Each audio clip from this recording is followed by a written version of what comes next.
Hello students, आज हम LPP एक नया टॉपिक के डिस्कशन करेंगे। टॉपिक का नाम है एलपीपी। ये सेकंड लास्ट टॉपिक है अपने सिलेबस का। तो लीनियर प्रोग्रामिंग प्रॉब्लम। तो हम सबसे पहले हम क्या करते हैं, एलपीपी को में क्या क्या टर्मिनोलॉजी होती है, इस टर्मिनोलॉजी से रिलेटेड भी आपसे एक एक मार्क्स के क्वेश्चन पूछ लिए जाते हैं। एक नंबर के क्वेश्चन आ जाते हैं, ऑब्जेक्टिव टाइप हो या डिस्क्रिप्टिव टाइप हो। तो इसकी टर्मिनोलॉजी क्या है, इसका यूज़ क्या है, ये कमर्शियल मैथमेटिक्स का एक टॉपिक है एलपीपी।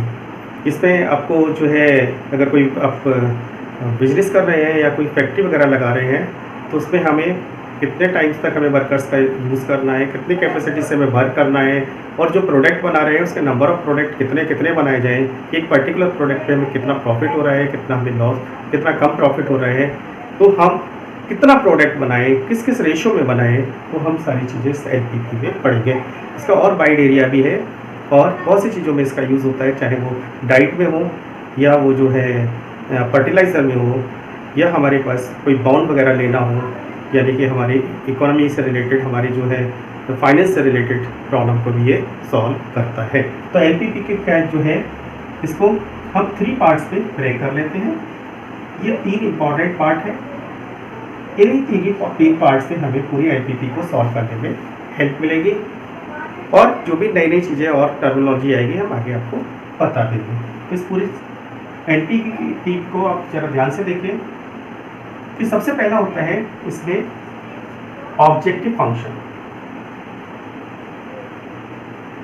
ऑब्जेक्टिव फंक्शन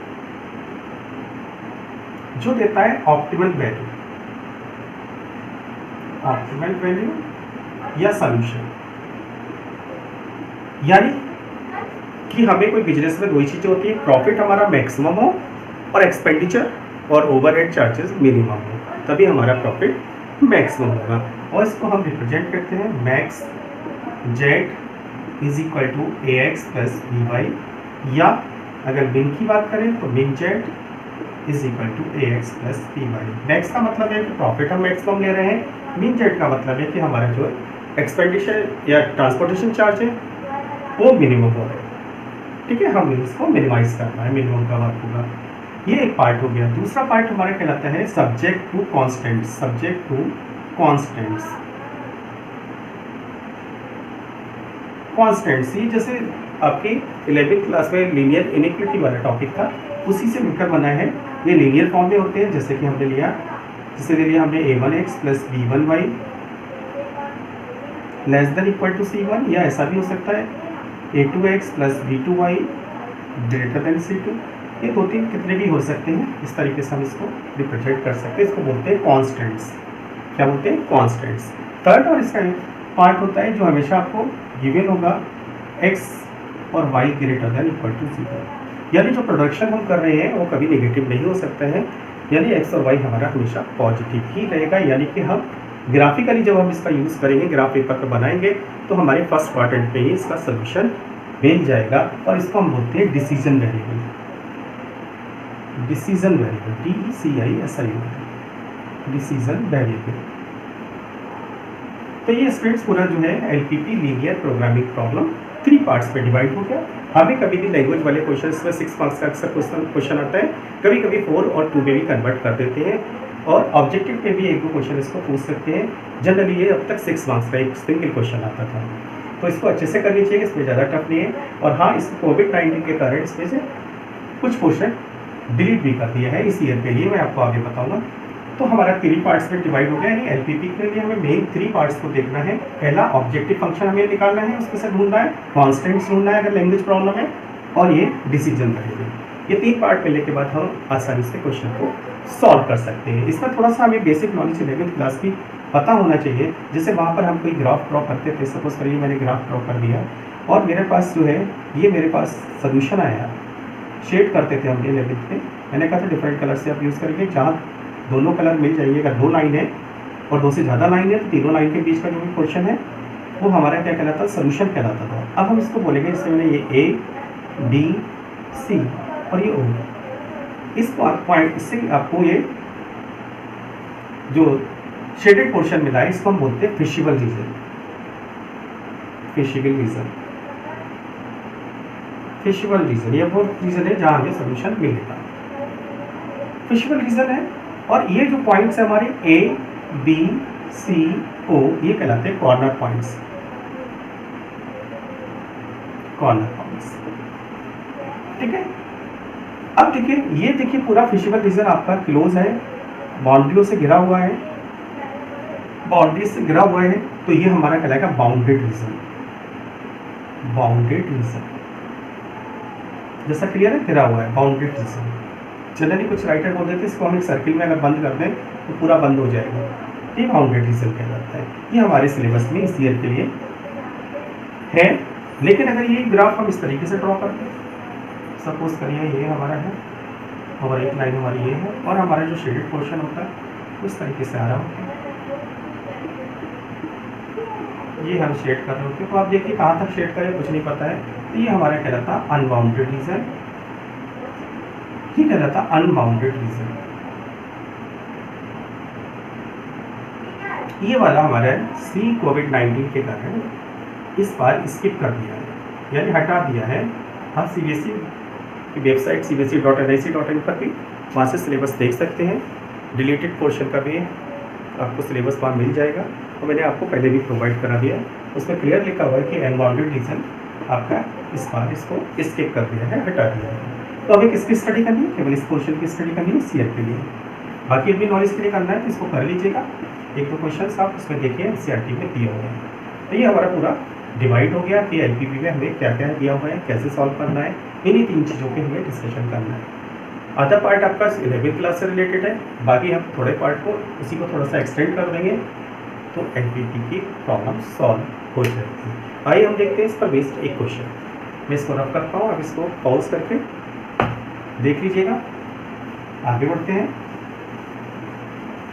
इसमें 12.2 एक्सरसाइज इंपॉर्टेंट मान लिया कुछ अक्सर उसी से रिलेटेड क्वेश्चन आता है।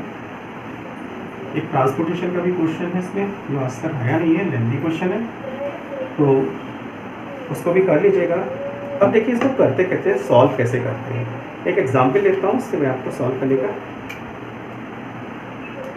जैसे मेरे पास एक एग्जाम्पल है, एग्जाम्पल 1, मैं इसको यहाँ लिख देता हूँ। एग्जाम्पल 1 यह है, solve the following linear programming problem graphically. Graph का है तो ग्राफ पर ही बनाना है, पेंसिल से बनाना है, कोई पेन का यूज़ ग्राफ पेपर पे नहीं करना है। तो ये आया हमें दिया हुआ है max Z is equal to 4x plus y, और सेकेंड दिया हुआ है हमें सब्जेक्ट टू कॉन्स्टेंट, लिखा है subject to constants, subject to constants x plus y less than equal to 50। Second is 3x plus y less than equal to 90, और third है x is greater than 0, y is greater than 0। ये हमारे तीन portion हो गए। एक portion ये हो गया, एक पोर्शन ये हो गया, एक पोर्शन। देखिए जो पोर्शन मैंने आपको डिवाइड करके बताए थे वही पोर्शन जो है आपको यहाँ पर दिखाई दे रहे हैं। क्लियर? क्लियर हो गया होगा। देख लीजिए आप इसको एक बार, और कोई डाउट है तो बता दीजिएगा। अब देखिए आगे बढ़ते हैं कि इसको सॉल्व कैसे करें। सबसे पहले इन दोनों चीज़ों को देख लीजिए, x plus y less than 50। तो ये फर्स्ट जो है हमारी इक्वेशन लेते हैं, x plus y less than equal to 50। तो वही चीज़ है, पहले हम x को 0 रखें तो y इज इक्वल टू 50 होगा, तो 0,50। और सेकेंड जो है हम y को 0 रखें तो x इज इक्वल टू 50 हो जाएगा, 50,0 हो जाएगा। और थर्ड को हम रखें, दोनों को 0 रखें, x इज 11 पे आपने देखा हो, y को 0 रखें। तो ये तो हम इक्वल टू कर रख के हम सॉल्व कर सकते हैं, लेकिन इसमें हम दोनों पूरी लीनियर इक्वलिटी लेंगे। x0 y0 this is 0 plus 0 is less than equal to 50, 0 is less than equal to 50, this is condition is true. Condition is true, true condition है। तो हम इसको देखिए,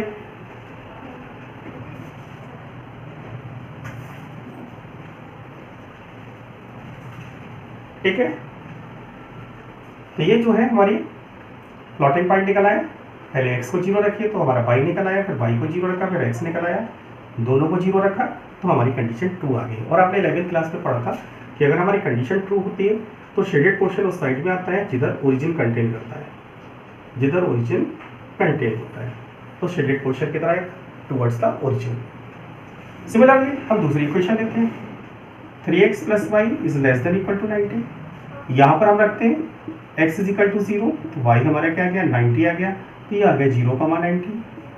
फिर हम रखते हैं y इज इक्वल टू 0, तो ये हो गया 3x इज इक्वल टू 90 और x इज इक्वल टू हमारा आ गया 30, तो ये हो गया हमारा 30,0 और दोनों को 0 रख दीजिए, x is equal to 0, y is equal to 0, तो 0 plus 0 is less than equal to 90, 0 is less than equal to 90, this is condition is also true.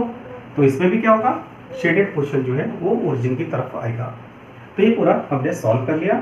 Solve करने का मेथड वही है जो 11th क्लास का था, ठीक है। अब हम ग्राफ ड्रॉ करते हैं। आप ग्राफ पेपर लीजिए, इसमें शार्प पेंसिल रखिए और हम ग्राफ को ड्रॉ करेंगे। इसको आप देख लीजिए, पॉज कर लेना, उसके बाद देख लीजिएगा। मैं इसको रफ करता हूँ, आगे बढ़ते हैं। अब मुझे इन पॉइंट्स की जरूरत होगी, पॉइंट्स तो मैं यहाँ लिख देता हूँ। पॉइंट्स पर रखते हैं। एक तो पॉइंट आया है हमारा फर्स्ट इक्वेशन से आया है, ये 50,0 और सेकंड है हमारा ये 50,0 था एक पॉइंट, और दूसरा क्या था 0,50 था, और ये कंडीशन ट्रू थी। दूसरा था हमारी दूसरी इक्वेशन से हमने निकाला था पॉइंट 0,90 और 30,0 और इसकी भी कंडीशन हमारी ट्रू थी। ये हमने प्लॉटेड पॉइंट लिख लिया। मैं इसको रफ कर देता हूँ। अब देखिए, ये हम चूंकि हमारा फर्स्ट क्वाड्रेंट पे ही सोल्यूशन होगा तो थोड़ा सा हम साइडवेज बनाएंगे इसको, और साइडवेज बनाने पर हमने डार्क लाइन के ऊपर, जैसे हमने 10th क्लास में बनाया था, ये वाई एक्सिस हो गया, ये एक्स एक्सिस हो गया। 10 स्मॉल डिवीजन को आप 1 यूनिट ले लीजिए, 1 2 3 4 5 6 7 8 9, ऐसे इसको ले लीजिए 1 2 3 4 5 6 7 8 9। 1 का मतलब 10, 10 20 30 40 50 60 70 80 90 100, 10 20 30 40 50 60 70 80 90। अब देखिए, पहला पॉइंट है फर्स्ट इक्वेशन के लिए 50,0, तो 50,0 x 50 है, 50,0 दिस इज ए।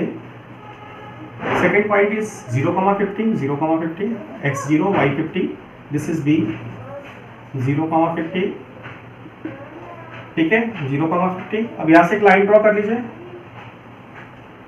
और इसमें कंडीशन हमारी ट्रू आई थी, तो हम शेडेड पोर्शन कहाँ करेंगे, शेडेड पोर्शन हमारा आएगा टुवर्ड्स द ओरिजिन, ओरिजिन की तरफ हमारा जो है शेडेड पोर्शन आएगा। ये हमने शेडेड पोर्शन बना लिया है। फर्स्ट इक्वेशन के अकॉर्डिंग बनाया, तो हमने फर्स्ट इक्वेशन यहाँ लिख देते हैं। फर्स्ट इक्वेशन हमारी क्या थी, x plus y less than equal to 50, x plus y is less than equal to 50। अब सेकंड के लिए करते हैं 0,90, this is the point this 0,90, and second है 30,0, दिस इज 30,0, 30,0। यहाँ से क्या है, एक लाइन ड्रॉ कर दीजिए, और ये आ गया। इसकी भी कंडीशन क्या है, इसने इस लाइन को यहाँ कट करा है, ये ए पॉइंट है, इसको बी ले लीजिए, इसको सी ले लीजिए, इसको डी ले लीजिए, इसको ई ले लीजिए। अब इसमें भी शेडेड पोर्शन है, तो ये कहाँ से होगा, टुवर्ड्स द ओरिजिन की तरफ ये भी शेड होगा। यहाँ तो सिंगल पोर्शन शेड हो रहा है, लेकिन इस लाइन के अंदर डबल पोर्शन आपका शेड होगा। इसी को आपको डार्क करना है या डबल कलर का यूज़ करना है। ये हमारा पोर्शन जो है डार्क होगा। तो देखिए, अभी मैंने जब समझाया था तो आपको बताया था कि ये फिशिबल रीजन है। फिशिबल रीजन कहाँ से आ गया, डी बी ई ओ। हमको ओ तो होता है 0,0, ई पॉइंट हमको मिला हुआ है, ए की जरूरत नहीं, बी पॉइंट हमको नहीं मिला। दोनों इक्वेशन को सॉल्व कर दीजिए। ये कौन सी इक्वेशन है, किस इक्वलिटी से आई है इक्वेशन, ये आया है हमारा 3x plus y less than equal to 90। हम दोनों इक्वेशन को सॉल्व कर लेंगे और ये बी पॉइंट निकालेंगे। तो ये हो गया x plus y is equal to 50, 3x plus y is equal to 90।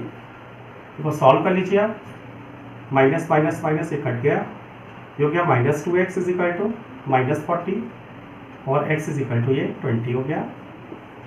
अब 20 इसमें पुट कर दीजिए, x plus y is equal to 50, ये इक्वल टू में आप सॉल्व कर लीजिए।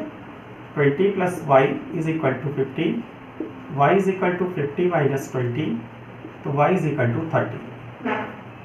ये हमारा एक्स और वाई की इक्वेशन आ गई। तो ये हमारा हो गया दिस इज 20 और ये दिस इज 30। तो बी पॉइंट भी हमें मिल गया। अभी हमारा पूरा फिजिकल रीजन के कॉर्नर पॉइंट मिल गए, डी मिल गया, बी मिल गया और ई मिल गया। यही हमारी बाउंड्री है और ये बाउंडेड रीजन है। इसको आप देख लीजिए स्टूडेंट्स, इसको रफ करता हूँ, क्लियर हो गया होगा। अब देखिए हमें क्या करना है इसके बाद आपको एक छोटी सी टेबल बनानी है। ऑब्जेक्टिव फंक्शन का यूज यहीं पर है, सारे कॉर्नर पॉइंट्स यानी कि सी पॉइंट्स, और यहाँ पर मैक्स जेड पूछा था, तो max Z is equal to, आपको मैक्स जेड दिया था 4x + y। तो सी पॉइंट्स हमारे पास आया है, कॉर्नर पॉइंट्स कौन सा है, डी, जीरो तो इंक्लूड होता है, उसका मतलब नहीं है। डी पॉइंट हमारा है 0,50, यानी डी पॉइंट है 0,50। इसके बाद है ई पॉइंट, डी के बाद बी पॉइंट है, वो है 20,30, और उसके बाद ई पॉइंट है 30,0। अब इस पर आप पुट करिए, x की जगह 0, y की जगह 50, दिस इज 50, ये करिए 20 4 जा 80 + 30 110 और ये 120। अब इस पर आपका मैक्स आया है, मैक्सिमम कहाँ आया है, यहाँ मैक्सिमम आया है, किस पॉइंट पे आया है 30,0। तो यहाँ x इज इक्वल टू 30 हो गया और y इज इक्वल टू 0। अगर ये कोई प्रोडक्शन वगैरह या प्रोडक्ट है तो ये डेटा ये कहता है कि आप उन दो प्रोडक्ट में से एक प्रोडक्ट बिल्कुल ना बनाएं, दूसरा प्रोडक्ट बनाएं, उसके 30 यूनिट्स पर डे या पर मंथ या पर वीक बनाएं, जैसा भी दिया हो, तो आपको इस कंडीशन के अकॉर्डिंग प्रॉफिट जो है वो मैक्सिमम होगा। तो ये पूरा एलपीपी प्रोग्रामिंग, लीनियर प्रोग्रामिंग है। ये प्रॉब्लम एक थी, इसको हमने सॉल्व किया। आगे की जो प्रॉब्लम होंगी वो लैंग्वेज फॉर्म में होती है, अक्सर एग्जाम में लैंग्वेज फॉर्म की ही प्रॉब्लम आती है। तो लैंग्वेज फॉर्म से रिलेटेड जो एक्सरसाइज है वो 12.2 मोस्ट इंपॉर्टेंट एक्सरसाइज है। उसके जो क्वेश्चन है, बाउंडेड रीजन के जो क्वेश्चन है वो आप सॉल्व कर लीजिए, यानी यही बाउंडेड रीजन है, इसी तरीके का क्वेश्चन को आप सॉल्व कर लीजिए। और फर्स्ट एक्सरसाइज आपकी जो 12.1 उसे आप प्रैक्टिस के लिए रख लीजिए, उससे भी कभी कभी कुछ चीज़ें पूछ ली जाती है। टर्मिनोलॉजी जरूर याद रखें, एनसीईआरटी बुक को एक बार पढ़ लीजिए, उस पर सारी टर्मिनोलॉजी दी हुई है, एक एक करके आप एक बार पढ़ लीजिए उसको, तो आपको काफ़ी क्वेश्चंस ऑब्जेक्टिव वाले वहाँ से तैयार हो जाएंगे। 12.2 और मिसलेनियस एक्सरसाइज में बाउंडेड रीजन के क्वेश्चन को अच्छे से कर लीजिए, और अपनी नॉलेज के लिए बाउंडेड के भी एक दो क्वेश्चन कर लीजिए, सिलेबस को वहाँ से चेक करते रहिए बीच बीच में। अब स्टडीज से रिलेटेड कोई प्रॉब्लम और हो, सारे क्वेश्चन इसी तरीके के कोई हो तो मुझे बताइएगा, मैं उसको सॉल्व करूँगा। एक बार इसको फिर से देख लीजिए। ओके, मिलते हैं नेक्स्ट वीडियो में। Okay, bye bye.